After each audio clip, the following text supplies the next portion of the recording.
প্রাথমিক বৃত্তি পরীক্ষার বাংলাদেশীয় বিশ্ব পরিচয় যে বইটা আছে অথবা আমরা যেটাকে সমাজ বই বলি, সেই বইটার একদম ধরে ধরে গুছিয়ে প্রতিটি অধ্যায়ের ক্লাস আমরা নিয়ে আসছি। সো সেই ধারাবাহিকতায় আজকের ক্লাসটাতে আমরা প্রথম অধ্যায়ের যে ক্লাসটা আছে সেটা নিয়ে আমরা আলোচনা করব। আপনার সন্তান যদি ক্লাস 5-এ পড়ে, সে যদি সামনে প্রাথমিক বৃত্তি পরীক্ষায় অ্যাপিয়ার করতে চায়, আপনি কিন্তু অবশ্যই এই ক্লাসটাকে শেয়ার দিয়ে রাখবেন এবং আপনি এই ক্লাসটাকে সেভ করে রাখবেন যাতে আপনার সন্তানকে এই ক্লাসটা করাতে পারেন। সো আমি আপনাদের সাথে আছি হাসিবুল হাসান আকাশ স্যার, পড়াশোনা করছি ঢাকা বিশ্ববিদ্যালয়ে। সো আজকের ক্লাসে আমরা দেখব এই যে প্রথম অধ্যায়টা, সেটা হচ্ছে জলবায়ু পরিবর্তন। ঠিক আছে, এই জলবায়ু পরিবর্তন জিনিসটা কি? আমরা কিন্তু আমাদের বাচ্চাদেরকে বা আমাদের সন্তানদেরকে আমরা কিন্তু মুখস্থ করাই জিনিসগুলোকে, কিন্তু আমাদের বুঝতে হবে এই বয়সটাই হচ্ছে কি বেসিক বিল্ডিংয়ের বয়স। এই বয়সটাতে যদি আপনার সন্তান বুঝে বুঝে ভিজুয়ালাইজ করে মাথায় চিন্তা করে করে পড়াশোনা করে, প্রতিটা সাবজেক্টই কিন্তু গুরুত্বপূর্ণ। আমরা অনেকে ভাবি বাংলাদেশ বিশ্ব পরিচয় বা সমাজ বই সেটা গুরুত্বপূর্ণ না, না এরকম কিন্তু না। সে যদি এই বয়স থেকেই বুঝে বুঝে পড়ে, তার কিন্তু ভিজুয়ালাইজিং ক্যাপাসিটিটা বাড়বে এবং সে কিন্তু পরবর্তী ক্লাসে খুব ভালো পড়াশোনা করতে পারে। সো আমরা দেখবো এখন যে এই যে জলবায়ু পরিবর্তন, এই জলবায়ু পরিবর্তন জিনিসটা কি? এখানে আমরা দুইটা জিনিস দেখতে পাচ্ছি, একটা হচ্ছে জলবায়ু, একটা হচ্ছে পরিবর্তন। আর জলবায়ু জিনিসটা কি, এই জিনিসটা কি, আমরা আসলে এই জিনিসটা বোঝার আগে আমাদের আগে বুঝতে হবে যে আমাদের চারপাশে যে পরিবেশটা, এই পরিবেশটা সম্পর্কে। আমাদের এই যে চারপাশে আমাদের পরিবেশ, এখানে আমরা কি দেখতে পাই? এখানে আমরা জড়বস্তু দেখতে পাই, তারপরে আমরা জীব দেখতে পাই। আমরা দেখতে পাই এই জীবের মধ্যে নানান ভাগ আছে। এরপর আমরা আমাদের এই যে পরিবেশ, প্রাকৃতিক পরিবেশ দেখতে পাই। এই প্রাকৃতিক পরিবেশের মধ্যে কিন্তু নানান উপাদান আছে, নদী নালা খাল বিল পাহাড় পর্বত। এই যে আমাদের সব কিছু মিলিয়ে আমাদের কি বৃষ্টি হয়, আমাদের কি রোদ উঠে, আমাদের এখানে নানান পরিবেশ হয়। বাংলাদেশ কিন্তু ষড়ঋতুর দেশ। সো এই যে আমাদের জলবায়ু, সেই জিনিসটা কি, আমাদের এটা বোঝার জন্য বুঝতে হবে আরেকটা জিনিস। সেই জিনিসটা কি, সেটা হচ্ছে আবহাওয়া।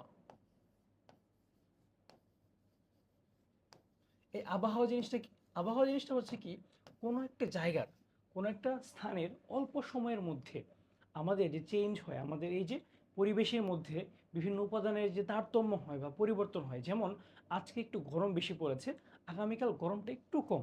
আজ একদম কাঠ ফাটা রোদ উঠেছে, আগামীকাল বৃষ্টি হচ্ছে। তারপরের দিনকে শীত পড়ছে। এই যে পরিবর্তনটা, এই যে আমাদের আমাদের পরিবেশের জলবায়ুতে পরিবর্তনটা হচ্ছে, আমাদের জলবায়ু না, আমাদের এই চারপাশে যে পরিবেশের উপাদানই পরিবর্তন হচ্ছে, সেটাকে আমরা কি বলি? আবহাওয়া বলি। এই আবহাওয়াটা তার মানে কি, একটা ছোট সময়ের জন্য আমরা দেখি, একটা ছোট সময়ের জন্য আমরা দেখি। এই জিনিসটা যখন আমরা একটা বড় সময়ের মধ্যে পরিবর্তনটাকে খেয়াল করব, সেটাকে আমরা কি বলবো?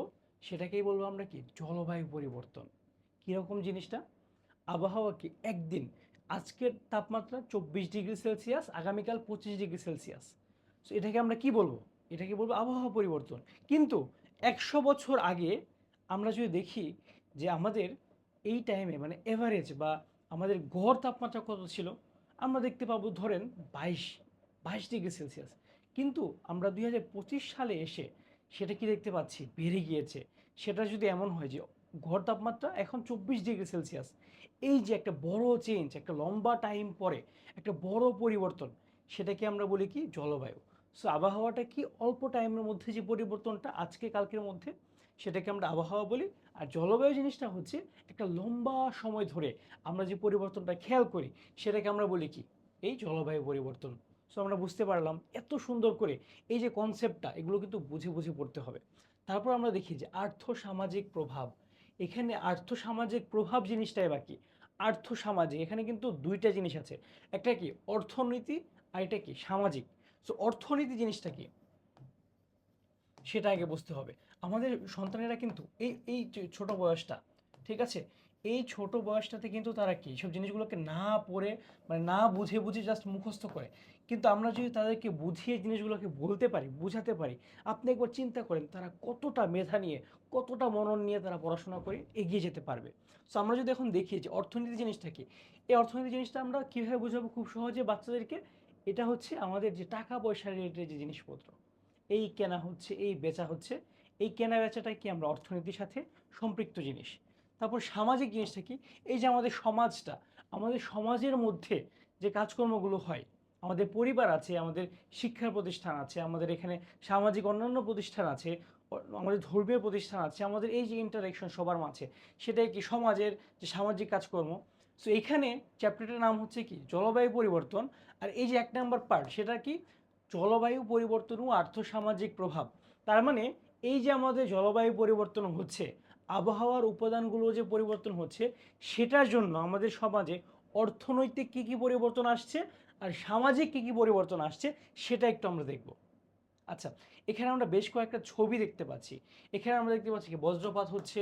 এখানে দেখতে পাচ্ছি যে এখানে কি প্রচুর মানে একটা মেয়ে একটা ছেলে বসে আছে, একটা মেয়ে এখানে তাকে, এরপর দেখি এখানে কাঠ ফাটা একদম রোদ, একদম মানে মরুভূমি হয়ে গিয়েছে। হ্যাঁ, তো এইখানে যে আমরা ছবিগুলো দেখতে পাচ্ছি, এই ছবিগুলোর মধ্যে পর্যবেক্ষণ করে ছবিতে কি ঘটেছে তা লিখতে হবে। আচ্ছা, আমরা যদি একটু এই যে 3 নম্বর ছবিটা, এটা একটু দেখি আমরা, এটাতে আমরা কি দেখতে পাচ্ছি। 3 নম্বর ছবিটাতে আমরা দেখতে পাচ্ছি যে মানে জলবায়ু পরিবর্তনের ফলে মানে এখন আর বৃষ্টি হচ্ছে না। এটাকে আমরা কি বলতে পারি, অনাবৃষ্টি বা খরা। এই যে অনাবৃষ্টি হচ্ছে বা খরা হচ্ছে, তার ফলে কি হচ্ছে, কৃষক কি তার ফসল ফলাতে কি কষ্ট হচ্ছে। তারপর আমরা এখানে যদি দেখি প্রথম ছবিটা, এখানে কি বজ্রপাত হচ্ছে। সেইভাবে কি আমাদের বুঝে বুঝে লিখতে হবে কি কি ঘটেছে এখানে। হলো, আমরা এটা লিখলাম। এইখানে আমরা একটা জিনিস লেখা আছে, একটু পড়ি আমরা। আগামীকাল সকালবেলা আকাশ রৌদ্রোজ্জ্বল থাকবে, বায়ু শান্ত থাকবে, দুপুরবেলা আকাশ মেঘলা থাকবে এবং রাতে বৃষ্টি হবে। এটি আগামী দিনের সম্ভাব্য আবহাওয়ার একটা চিত্র। এই যে একটু আগে যে আমি বললাম যে আবহাওয়া জিনিসটা কি, একদিনের বা এক মাসের এই যে ছোট ছোট পরিবর্তনগুলো, যে আজকে এরকম থাকবে কালকে এরকম থাকবে, এটাকে আমরা কি বলি, আবহাওয়া বলি। কোনো নির্দিষ্ট স্থানের স্বল্প সময়ের গড় তাপমাত্রাকে এবং বৃষ্টিপাত ও আর্দ্রতাকে বলা হয় কি আবহাওয়া। সো এই জিনিসটা কিন্তু আমি আগেই বুঝিয়ে এসেছি যে তাহলে আমরা এইখানে এই যে চ্যাপ্টারটা আমরা কিন্তু যখন আমরা প্রাথমিক বৃত্তি পরীক্ষায় আমাদের বিজ্ঞান এবং বাংলাদেশের বিশ্ব পরিচয় যে বিষয়টা আছে 100 মার্কের পরীক্ষা হবে, সেখানে কোন ধরনের প্রশ্ন আসে, সেখানে কিন্তু এই লাইনটা হবে। সো যারা তোমরা ক্লাস করছো অথবা আপনার সন্তানকে যদি ক্লাসটা করান, চট করে এই লাইনটা কি দাগিয়ে ফেলতে হবে। ঠিক আছে, এরকম প্রশ্ন আসবে 1 মার্কের জন্য। আচ্ছা, এখানে আবহাওয়া দেখতে পেলাম আমরা।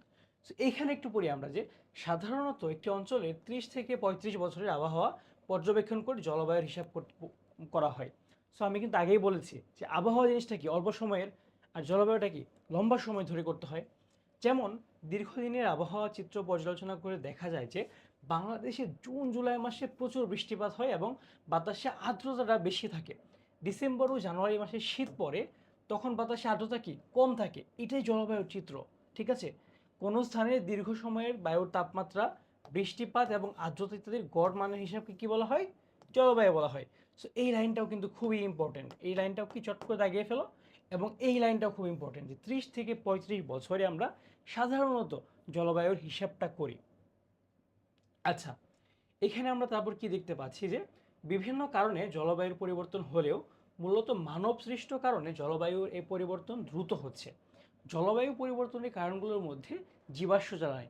আচ্ছা, সো মেইনলি আমরা কি দেখতে পেলাম যে আসলে মানব সৃষ্ট কারণেই কিন্তু জলবায়ু পরিবর্তনটা দ্রুত হয়। মানে আমরা যে মানুষেরা আছি, আমরা কিন্তু জলবায়ু পরিবর্তনের জন্য বেশ দায়ী। হ্যাঁ, তারপর আমরা এখানে দেখতে পাচ্ছি যে জলবায়ু পরিবর্তনের কারণগুলোর মধ্যে হচ্ছে কি জীবাশ্ম জ্বালানি। আচ্ছা, এইখানে আমাদের কিন্তু বুঝতে হবে যে জীবাশ্ম জ্বালানিটা কি।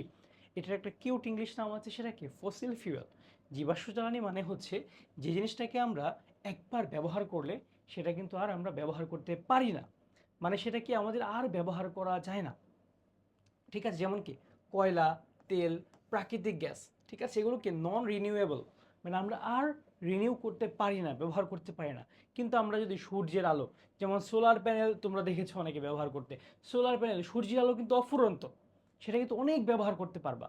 সেটা কি, সেটা হচ্ছে রিনিউয়েবল। কিন্তু নন রিনিউয়েবল সেটা কি, সেটা হচ্ছে এই যে আমাদের কয়লা, তেল, প্রাকৃতিক গ্যাস, এগুলো কিন্তু শেষ হয়ে যাচ্ছে একটা সময়, কিন্তু পৃথিবীতে এগুলো আর থাকবে না। সো এই যে জীবাশ্ম জ্বালানি, যেমন তুমি নিজেই দেখো, তুমি যখন রাস্তাঘাটে বের হও, এত গাড়ির কলকারখানার কালো ধোঁয়া, গাড়ির কালো ধোঁয়া, এইসব জিনিস, তারপর রান্নাবান্না হচ্ছে প্রতিদিন বাংলাদেশে, এই যে কালো ধোঁয়াগুলো, এগুলো কিন্তু দায়ী।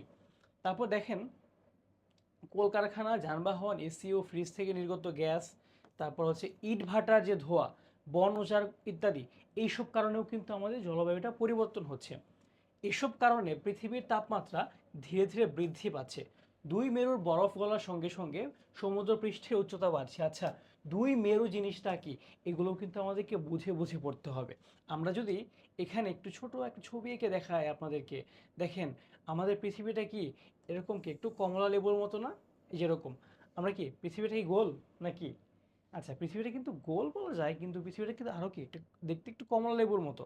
সো এইখানে এই যে একটা অঞ্চল দেখতে পাই আমরা, আর এদিকে যে অঞ্চলটা দেখতে পাই আমরা, এটাকে বলা হয় কি মেরু অঞ্চল। এটা হচ্ছে আমাদের কি উত্তর মেরু, ঠিক আছে? এই পাশে আমাদের কি উত্তর মেরু, আর এই পাশে কি আমাদের দক্ষিণ মেরু, দক্ষিণ মেরু, ঠিক আছে? সো এই যে দুই মেরু, এগুলোতে কিন্তু প্রচুর পরিমাণে বরফ জমা আছে, ঠিক আছে? আমাদের যখন পৃথিবীর তাপমাত্রাটা বৃদ্ধি পাচ্ছে, তখন এই যে বরফগুলো, সেগুলো কিন্তু গলে যাচ্ছে আস্তে আস্তে। এই দুই মেরুর বরফ গললে কি হবে, এই যে আমাদের এদিকে মহাসাগরগুলো আছে না, এই মহাসাগরগুলোতে কি পানির উচ্চতা বৃদ্ধি পাচ্ছে। তোমরা কক্সবাজার ঘুরতে গিয়েছো না অনেকে, সেখানে গিয়ে দেখবে কি আমাদের সমুদ্র আছে, সেই এখানে যদি পানির পরিমাণ বৃদ্ধি পায়, আমাদের বাংলাদেশের মতো যেসব উপকূলীয় দেশ আছে, উপকূলীয় দেশ মানে কি, যেসব দেশ থেকে সমুদ্রের পাশে, সেই দেশগুলো কিন্তু একসময় তলিয়ে যাবে। তোমরা মালদ্বীপের নাম শুনেছো না? মালদ্বীপ যদি না শুনে একটু পরে গুগলে গিয়ে সার্চ করে দেখবে যে মালদ্বীপ দেশটা কিন্তু একসময় তলিয়ে যাবে, সেই দেশটা কিন্তু বাংলাদেশে থাকবে না, সরি পৃথিবীতে আর থাকবে না। সো এগুলো হচ্ছে আমাদের কি দুই মেরুর বরফ, এগুলো গলে যাচ্ছে। এই জিনিসটাকে তোমাদের একে দেখিয়ে দিলাম। এরপরে এই জন্য কি সমুদ্র পৃষ্ঠে উচ্চতা বাড়ছে, যেটা বললাম। বিভিন্ন অঞ্চলে দেখা যাচ্ছে কি খরা, বন্যা, ঘূর্ণিঝড়, জলোচ্ছ্বাস, ভূমিধসের মতো দুর্যোগ।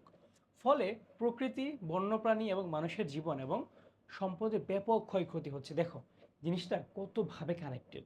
আমরা সবাই এই যে কলকারখানা কালো ধোঁয়া, এই যে গাড়ির কালো ধোঁয়া, এসব করছি, আমরা এসি ব্যবহার করছি, আমরা আগুন জ্বালাচ্ছি বিভিন্ন কারণে। এইসব কারণে কি হচ্ছে, আমাদের এই যে কালো ধোঁয়াগুলো, এই সব কিছু মিলিয়ে কি আমাদের তাপমাত্রা বাড়িয়ে দিচ্ছে পৃথিবীর। সেই কারণে দুই মেরুতে যে বরফ আছে সঞ্চিত, সেগুলো কি হচ্ছে গলে যাচ্ছে। তার ফলে কি হচ্ছে, সমুদ্র পৃষ্ঠের যে উচ্চতাটা, সেটা বেড়ে যাচ্ছে।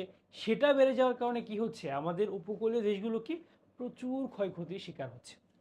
ওকে, ফলে কি হচ্ছে, প্রকৃতি, বন্যপ্রাণী, মানুষের জীবন এবং সম্পদের ব্যাপক ক্ষয়ক্ষতি, এবং সমুদ্রপৃষ্ঠের উচ্চতা বেড়ে যাওয়ায় লবণাক্ত পানি প্রবেশ করে ক্ষতি হচ্ছে উপকূলীয় এলাকার কৃষি জমির। আচ্ছা, উপকূলীয় এলাকা যদি কেউ না বুঝে থাকো, আমি একটু দেখাই, অনেকে হয়তো বোঝো নাই। এই ধরো, এটা ধরো যে বাংলাদেশের একটা ম্যাপ, খুবই দ্রুত আঁকাচ্ছি। এই ধরো এটা বাংলাদেশের ম্যাপ। বাংলাদেশের এইদিকে কিন্তু সমুদ্র, তাই না? বঙ্গোপসাগরটা এইদিকে। তো সমুদ্রের পাশে যে এলাকাগুলো আছে, এগুলোকে আমরা কি বলি, এগুলোকে আমরা বলি কি উপকূলীয় এলাকা, ঠিক আছে? সো লবণ পানি যখন ঢুকে যাচ্ছে, লবণাক্ত পানি যখন ঢুকে যাচ্ছে, তখন কি এইসব অঞ্চলে কিন্তু আর চাষাবাদ হচ্ছে না। তার ফলে কি হচ্ছে, কম বৃষ্টিপাত, অধিক পানি ব্যবহারের ফলে ভূগর্ভস্থ পানির স্তর নিচে নেমে যাচ্ছে, ফলে ফসলের মাঠও শুকিয়ে যাচ্ছে। দেখছো যে কতভাবে কানেক্টেড জিনিসগুলো, ঠিক আছে? তারপরে এখানে আমরা কি দেখতে পাচ্ছি, জলবায়ু পরিবর্তনের ফলে দুর্যোগের আশঙ্কাও বেড়ে যায়। এই যে জলবায়ু পরিবর্তন হচ্ছে, মাঝে মাঝে কিন্তু আপনারা খোঁজ পাবেন যে আমাদের ঘূর্ণিঝড় হচ্ছে, জলোচ্ছ্বাস হচ্ছে, নানান জিনিসপত্র হচ্ছে। স্পেশালি আমাদের এই অঞ্চলটাতে খুব বেশি হয়। কেন? এই জলবায়ু পরিবর্তন কিন্তু এই জন্য দায়ী। এরপর সমুদ্র পৃষ্ঠের উচ্চতা বেড়ে গেলে অনেক এলাকা পানির নিচে তলিয়ে যেতে পারে, খাদ্য নিরাপত্তা হুমকির মুখে যেতে পারে, ঠিক আছে? সো এই ধরনের সমস্যা দেখা দিতে পারে। সো আমরা আশা করি সবাই এই যে আমরা প্রথম যে পার্টটা, প্রথম অধ্যায়ের, এটা খুব ভালো মতো বুঝতে পেরেছি। এখানে আমরা মেইনলি কী কী শিখলাম, আমি যদি আরেকবার বলি, আমরা শিখলাম যে আবহাওয়া এবং জলবায়ুর পরিবর্তনটা কি। আবহাওয়া হচ্ছে একটা অঞ্চলের নির্দিষ্ট সময়ের, অল্প সময়ের আমরা এই যে তাপমাত্রা পরিবর্তন বা এই যে আমাদের আর্দ্রতা পরিবর্তন, এগুলো দেখতে পাই, সেটাকে আমরা বলি আবহাওয়া। যেমন আজকে আমাদের 24 ডিগ্রি সেলসিয়াস, আগামীকাল কি 26 ডিগ্রি সেলসিয়াস। আজকে বৃষ্টি হচ্ছে, আগামীকাল শীত পড়েছে, এটাকে আমরা বলি কি আবহাওয়া। কিন্তু এই যে আবহাওয়া, এটা যদি একটা লম্বা সময়ের পরিবর্তনকে আমরা কাউন্ট করি, সেটাকে আমরা কি বলি, সেটাকে বলি আমরা জলবায়ু, ঠিক আছে? আবহাওয়ার পরিবর্তন, ওইকে বলি আমরা জলবায়ু পরিবর্তন। তারপরে আমরা দেখতে পেলাম কিভাবে আস্তে আস্তে এই যে আমাদের জলবায়ু পরিবর্তন থেকে শুরু করে কিভাবে জলবায়ু পরিবর্তনের ফলে নানান বিভিন্ন কাজ টাজ হয়ে আমাদের ক্ষয়ক্ষতির শিকার হতে হচ্ছে। ওকে, সো পরবর্তী ক্লাসে আমরা এই অধ্যায়ের যে পরবর্তী পার্টটা আছে খ, জলবায়ু পরিবর্তন কারণ উল্লেখ করে নিচের মাইন্ড ম্যাপটি সম্পন্ন করো, এই জিনিসটা আমরা পরবর্তী ক্লাসে দেখব। একদম ধরে ধরে প্রতিটা জিনিসকে গুছিয়ে গুছিয়ে আমরা ইনশাল্লাহ পড়াবো। আপনাদের সন্তানেরা যারা এবছর প্রাথমিক বৃত্তি পরীক্ষা দিবে, তারা যদি আপনি যদি চান তাদেরকে আমাদের সাথে পড়াতে চান, এভাবে ধরে ধরে কিন্তু আমি প্রত্যেকটা ক্লাস নিব প্রাথমিক বিজ্ঞান এবং বাংলাদেশ বিশ্ব পরিচয়ের, ইনশাআল্লাহ খুব ভালো করা সম্ভব। আপনার সন্তানকে আমরা এমনভাবে বেসিক বিল্ড করাবো এরকম প্রত্যেকটা ক্লাসে গুছিয়ে গুছিয়ে, সে কিন্তু খুব সহজেই বৃত্তি পরীক্ষায় বৃত্তি পেয়ে যাবে ইনশাল্লাহ, এবং তার সাথে সাথে সে ভবিষ্যৎ যে বেসিকটা সেটাও কিন্তু বিল্ড করতে পারে। আপনি যদি চান প্রাথমিক বৃত্তিতে আমাদের সাথে আপনার সন্তানকে পড়াবেন, অবশ্যই আমাদের ফেসবুক পেজে মেসেজ দিন। আমাদের কিন্তু সিট সংখ্যা খুবই লিমিটেড, আমাদের অলরেডি অনেক স্টুডেন্ট ভর্তি হয়ে গিয়েছে, এরপর কিন্তু আমাদের আর কিছু করার থাকবে না। সো ধন্যবাদ সবাইকে ক্লাসটা করার জন্য। যারা যারা ক্লাস শেষ পর্যন্ত করে গিয়েছেন আপনারা অবশ্যই জানাবেন যে ক্লাসটা আপনি করেছেন, অথবা আপনার সন্তান, বাচ্চারা তোমরা যারা আছো তোমরা যদি ক্লাসটা করো অবশ্যই জানাবে। এবং অবশ্যই কেউ যদি চান আপনার সন্তানকে পড়াবেন, অবশ্যই পেজে মেসেজ দিবেন। ধন্যবাদ সবাইকে, আসসালামু আলাইকুম।